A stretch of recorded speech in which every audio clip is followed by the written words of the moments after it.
Bonjour Loïc. Bonjour Elisabeth. Alors, je suis heureuse de t'accueillir pour cette interview podcast vidéo pour la chaîne de Shinley. Donc, Shinley qui est un cabinet de développement humain. Le cœur même de l'activité de Shinley, c'est de parler de sens et de rêve. Et donc, du coup, j'aurais voulu avoir ton ressenti, ton avis par rapport au rêve et au sens. Donc, avant de commencer, est-ce que tu peux te présenter en quelques mots, s'il te plaît? Je m'appelle Loïc Simon et je suis surtout le fondateur du Social Selling Forum, qui est un forum qui permet à tout le monde de se mettre à l'art et à la manière d'utiliser les réseaux sociaux pour se vendre, pour vendre. Et puis j'ai un peu de bouteille derrière moi, puisque tu vois, je suis un retraité extrêmement actif, mais j'ai 64 ans, quoi, tu vois, je suis à la Ah retraite. oui, Tranquille, hein, tranquillou le oui, gars. super jeune. Voilà. Et vous me Jeune et retrouverez dynamique. sur LinkedIn. Et donc, le social selling, vendre sur les réseaux sociaux, tu t'y es mis après quand tu étais à la retraite? Non, non, non, non, non, non. Déjà, quand j'étais chez IBM encore, parce que j'étais chez IBM il y a quelques années, j'ai toujours été un peu en avance de phase sur ce qui était ridicule, puis est devenu dangereux et qui maintenant est évident, hein, quelles que soient les innovations. Et là, l'utilisation des réseaux sociaux dans un contexte de vente, de marketing, de recrutement, etc., ça fait des années. Et moi, ça fait des années que j'utilise tout ça D'accord. avant même de partir à mon compte, hein. D'accord, très bien. Et donc, lorsque tu travaillais, animer un événement comme le Social Selling Forum, ça faisait partie de ton rêve, de tes rêves? Eh ben, je vais te dire non, parce que je le faisais déjà depuis que j'avais 23 ans, 24 ans, il y a 40 ans. Donc, si tu veux, ça ne faisait pas partie de mes rêves, ça faisait partie au contraire de mon quotidien, d'animer un social selling forum, de l'organiser, de l'animer, d'être le maître de cérémonie, d'être moi-même conférencier. Ça, on ne peut pas dire que ça fait partie de mes rêves. De tes rêves à réaliser une fois que tu Non. serais à la retraite? Non. Alors du coup, ma question, c'est quoi un rêve pour toi? Qu'est-ce que ça veut dire le mot rêve pour toi? Déjà, première chose, un rêve, c'est l'inverse d'un cauchemar, tu vois. Pour moi, déjà, rêver, ça veut dire être dans une espèce de béatitude, d'être positif, d'être dans le bonheur, de penser avec des pensées effectivement qui me viennent et qui sont positives, qui me donnent des larmes aux yeux d'émotion, etc. C'est ça un rêve, hein, en général pour moi.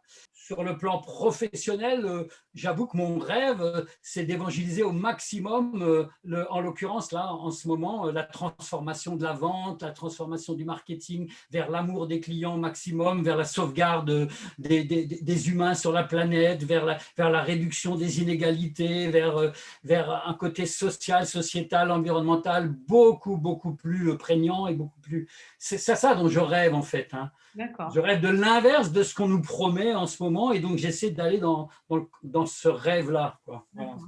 Ok. Et donc c'est un rêve que tu portes depuis tout le temps? Ou c'est un rêve qui s'est construit avec le temps?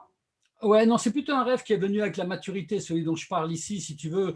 Moi, en tant qu'ingénieur d'affaires chez IBM, cadre moyen supérieur chez IBM, on n'avait pas des rêves à l'époque qui étaient des rêves aussi humanistes, aussi sociétalement et socialement responsables qu'on peut en avoir, que je peux en avoir depuis quelques années. Moi, j'ai viré ma cutie en quelque sorte, hein.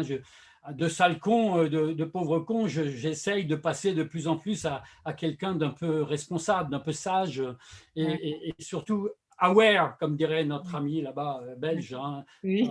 Voilà. Et c'est pour ça que j'adore faire ce Social Selling Forum également en Afrique, tu vois. D'accord, ok. Parce que ça contribue à nourrir ton rêve. Donner du sens à sa vie, qu'est-ce que ça veut dire pour toi?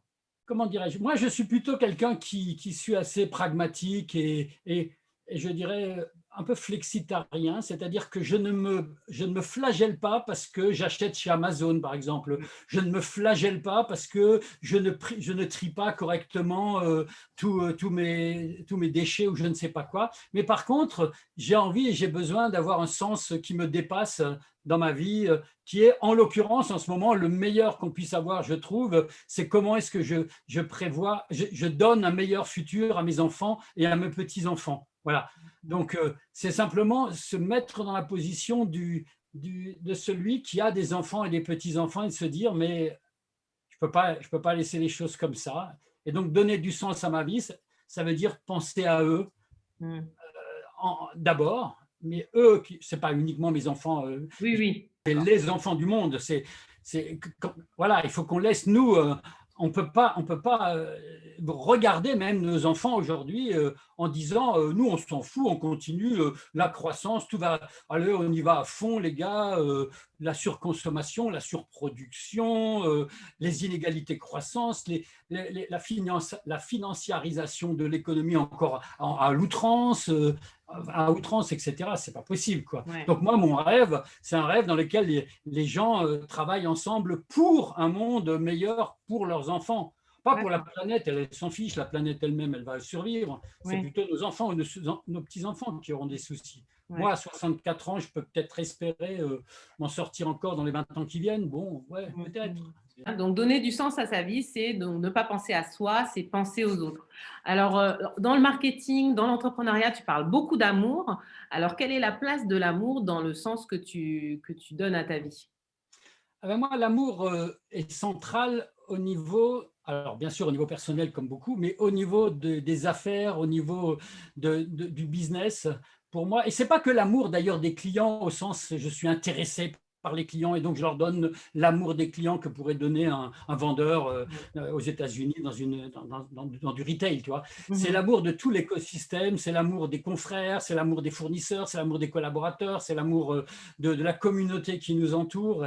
Et pour moi, c'est hyper important, hein. L'un de mes livres fondateurs, enfin, il est pas très vieux, il date d'il y a un an et demi, qui s'appelle L'entreprise altruiste, Mmh. exprime très très bien l'importance considérable de l'altruisme, de donner tout pour et de se mettre au service inconditionnel de son écosystème. Et c'est ça l'amour d'ailleurs, Mmh. c'est se mettre au service inconditionnel Mmh. de son écosystème, à commencer par les clients, bien sûr. Mmh. Voilà, donc moi, je n'ai aucune honte à parler d'amour dans le business, mais alors Ouais. vraiment aucune, au contraire, tu vois. Tu nous as beaucoup parlé rêves, de tes aspirations, de ce que tu as envie de transmettre. Alors, est-ce que tu peux partager avec nous un rêve, que tu as déjà réalisé et un rêve en devenir? Un rêve, peut-être plus concret? Ouh, ça c'est une question, ça c'est la question à 100 sous à laquelle j'ai pas de réponse comme ça qui viennent tout de suite. Mmh. Est-ce qu'il y a un rêve que j'ai déjà réalisé? Ben, alors je vais te dire, c'est très simple. Quand j'étais tout petit, assez bizarrement, j'avais le rêve d'être vendeur. D'accord. Je voulais être un vendeur. Je voulais être un commercial. Il y avait peu de gens d'ailleurs à mon époque qui voulaient être commerciaux, Mmh. hein. Et j'ai réalisé ce rêve assez rapidement dans mon cursus professionnel, puisque au sortir de l'école, j'ai fait l'EDEC, une école de commerce qui forme D'accord. surtout à faire de la finance et des trucs comme ça.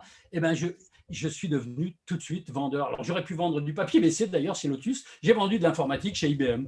Bon, D'accord. ben, ce rêve-là, je l'ai réalisé. Il m'a beaucoup, beaucoup appris, il m'a beaucoup apporté dans ma vie parce que la vente, c'est certainement une des compétences les plus importantes à avoir aujourd'hui, mais une vente dans l'amour des clients et surtout pas comme Leonardo DiCaprio dans le Loup de Wall Street, des conneries comme ça. Voilà, vente respectueuse. Donc ça, c'est D'accord. un rêve que j'ai réalisé, je dirais, assez rapidement, assez facilement dans ma vie. Maintenant, le rêve, la deuxième question, c'était quoi? Je me C'est souviens un plus. rêve que tu as pas encore réalisé, mais que tu aimerais réaliser à plus ou moins court terme, plus ou moins long terme?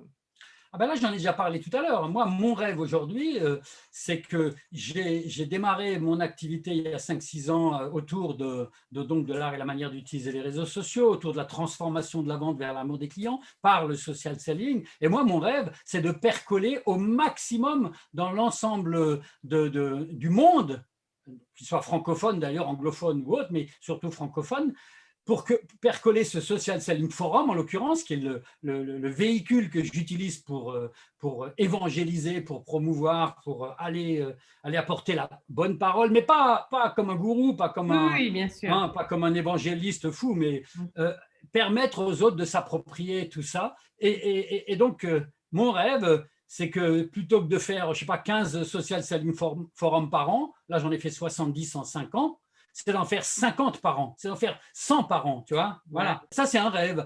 Mais c'est d'accord. un rêve très pragmatique celui-là, tu vois, c'est un Oui, rêve très pragmatique, mais ils ne savaient pas que c'était impossible, ils l'ont fait, quoi. Voilà, ouais, c'est ça mon idée. OK. Donc, ça, c'est mon rêve professionnel. Sur un plan personnel, je rêve d'être encore en bonne santé dans 10, 15 ans, parce que j'ai 64 ans. Mmh. Je rêve d'être encore en bonne santé parce que j'ai l'impression que quand je continue à travailler mon cerveau, je vais être normalement encore en bonne santé psychique, tu vois.